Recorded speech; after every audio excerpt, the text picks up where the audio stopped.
is this committee authorized to set aside the tradition? Your Honor, short answer is no to both questions. Okay. If that is the answer, Madam Chair, and we are all bound to respect one tradition so sacred in our hearts, because we are called honorables in this house. We cannot be honorables if we cannot honor our own tradition. We are defined by what we believe as a tradition in this house. So if we are now all amenable that we have kept that tradition, no longer questions are being asked, then I will respectfully move, Madam Chair, to move to terminate the budget of the OBP for 2025. I object, Madam Thank Chair. you.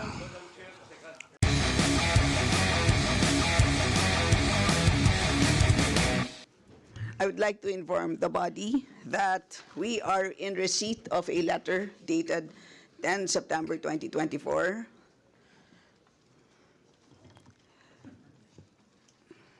and I will read the letter. It is addressed to the Speaker. Dear Speaker Romualdez, the Office of the Vice President has submitted all necessary documentation to the House of Representatives Committee on Appropriations, including a detailed presentation on the proposed budget for fiscal year 2025.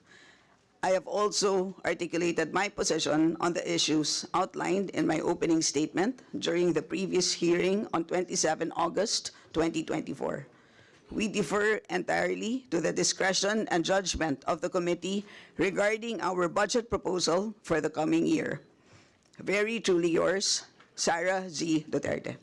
Yung hindi po pagdating ng ating pangalawang Pangulo ngayon, ang suspecha ko po ay dahil sa nangyari na mga pagtatanong nung nakaraang pagdinig. I have heard the volume and the barrage of questions asked by members of this committee to the Vice President.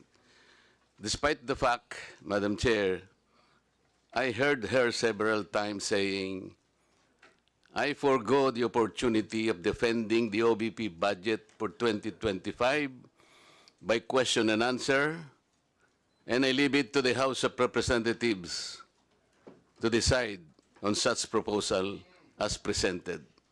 That was the template of an answer given by the Office of the Vice President. Madam Chair, napilitan po akong mag-raise ng parliamentary inquiry. I think I have earned this.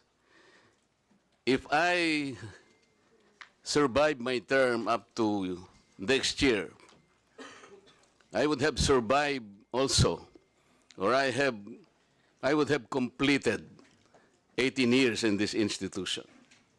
And in this length of time, I have observed a tradition. The tradition is the two highest positions of government, namely the Office of the Vice President and the Office of the President,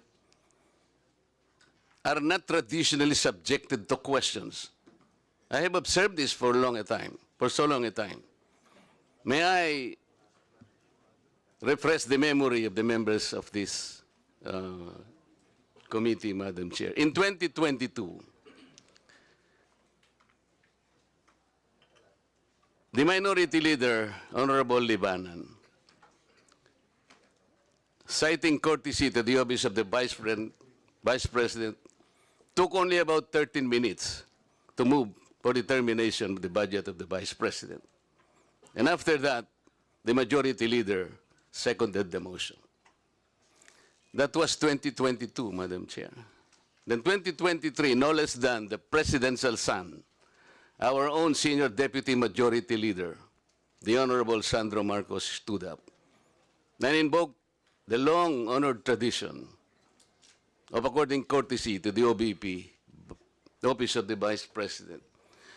And in the same manner, he moved for the termination of the Office of the Budget, the consideration of the budget of the Office of the President, Vice President. I also recall, Madam Chair, that it was terminated. And with the full consternation of Honorable Franz Castro, who then objected, but her objections were never heard until she moved to make up record by way of manifestation her objection. But the committee collectively said, you can no longer do that because there was already a termination of the hearing. This is the time-honored tradition, Madam Chair. For so long a time, we have kept and observed this. We have upheld this tradition. My question is this committee authorized to set aside or discard the tradition? That is the question. Your Honor, such motion was not introduced in the last hearing. I'm now introducing the motion, Madam Chair. I To second, Madam terminate- Chair. To terminate the consideration of the budget of the Vice President, Madam Chair, on the basis of the long and time-honored tradition, Madam Chair. In order for us to respect a tradition in the same manner that we have respected the tradition here, that the first to interpolate every time is the member of the minority. That is the tradition. We have not yet discarded that. We're observing that because we are honorable members of this Congress. So the question is, why have we discarded that tradition? Is this committee authorized to set aside the tradition? If we are not able to do that, Madam Chair, then I honorably, respectfully now move to terminate consideration of the budget of the office of the Vice President, and I so move. Second, Madam Madam Chair. Thank you. Move and seconded. The Honorable Marcoleta, please repeat your inquiry. Yes, in connection to the earlier parliamentary inquiry, Madam Chair, I have already related the value of tradition. Parliamentary procedures, Madam Chair, grow from or are enriched by traditions, experiences, and precedents collectively gathered by the House of Representatives over years, and the institution keeps them well. That is why, from my entry in 2004 or the 13th Congress until today, I have observed the observance of that well-kept tradition. The two highest positions in government, namely the office of the President and the office of the Vice President, were duly accorded with respect and deference. I have observed that. That's why I have relayed to you earlier, in 2022, the Honorable Libanan, invoking courtesy, took him only 13 minutes to dispose the office of the Vice President. And that was quickly moved, quickly seconded by no less than our majority leader. That was in 2022. I'm now going by record, Madam Chair.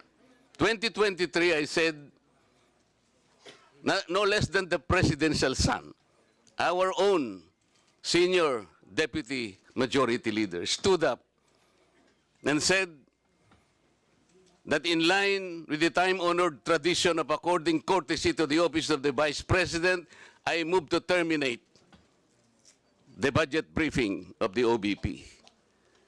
And I can recall the Honorable Castro strongly objected. No, that's in 2023. This is by the record. And she objected, but her objections were rejected by the committee because the committee already terminated the proceedings. And she kept on requesting, Madam Chair, that she makes at least her manifestation. And she was unable to do that because the proceedings were terminated. So that, what I am saying, from 2004, when I entered these halls, these hallowed halls, hanggang punto sa sinasabi kong 2023, we have kept the tradition. Ngayon po, kung ano-ano ng mga tanong ang ginawa, in 2023, 22 minutes. 2022, 13 minutes. Ito po, pinagawayan na po yung budget earlier at ngayon we're about to quarrel again on the budget. Ang tanong ko nga po ngayon, Dahil nga po sa nangyayari ngayon sa budget ng Office of the Vice President, and despite her manifestation that she will no longer defend her budget because she forgoed, or sabi niya, I will forgo my opportunity to defend the budget of the OBP for 2025 by way of question and answer, and I will leave to the House of Representatives to decide such proposal as presented. We cannot even accept such kind of answer, Madam Chair. What do we need her to articulate for? So ang pinag-uusapan po natin, wala na po ba yung respeto sa tradisyon na yun?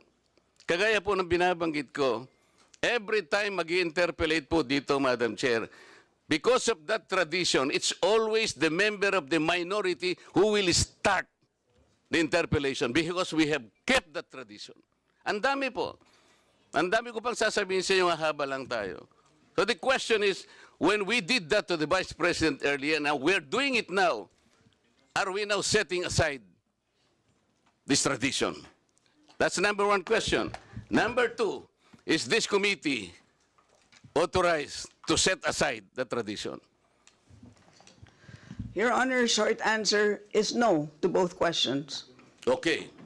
If that is the answer, Madam Chair, and we are all bound to respect one tradition so sacred in our hearts, because we are called honorables in this house. We cannot be honorables if we cannot honor our own tradition. We are defined by what we believe as a tradition in this house. So if we are now all amenable that we have kept that tradition, no longer questions are being asked, then I will respectfully move, Madam Chair, to move to terminate the budget of the OBP for 2025. I object, Madam Chair. Thank you. But ang nangyari, a barrage of questions. That's why I'm asking, bakit natin ginawa yun earlier? Are we not already respecting a tradition well kept by this House? Respect tradition. Hindi nga, pinagtatanong niyo siya eh. Meron pang pratinela, whatever. That is disrespect to the office of the President, Vice President. So ano yung pinagtatanong niyo sa kanya eh? This question never happened before. That is the one I'm explaining to you. It did not happen before. Now, ang tanong ko po, ba't nangyari po nung nakaraan, nangyayari na naman ngayon? We are talking of the office, not the person. Motion was introduced. You may not like the person, you may not like her presence here, but you have to respect the office of the Vice President. That is all, because that is guided by the tradition. Kahapon po, kagaya po na sinabi nila, wala nang pinagtanong sa office of the President, and that is correct. That is in line with that tradition. Ngayon po, kung ang tinatanong ko ngayon, are we discarding the tradition? And is this committee authorized to discard a well-kept tradition? So kaya nga, then why are we intending to ask questions na naman at pinatawag nyo na naman kung sino-sino dito? That is why, kung hindi po kayo makakasagot, Madam, ang tinanong ko na sa inyo, I am now moving. Oh, may bratinela pa. Saan po kayo nakakita ng gano'n? This did not happen anytime. Panglabing 7 taong ko na po ito. Alam nyo, Madam Stella, I was already here when the Vice President was Noli Castro, when the Vice President was Binay, when Vice President... But you were also here in the last hearing. No motion was introduced. Yun na nga, kasi question na kaagad eh. Walang man lang... We can read the records. No, he did not introduce Kaya it. nag-motion siya ngayon. But it's Parliamentary yung status, medyo yung status, parliamentary muna, parliamentary that is status. just, the first thing is, that is the manifestation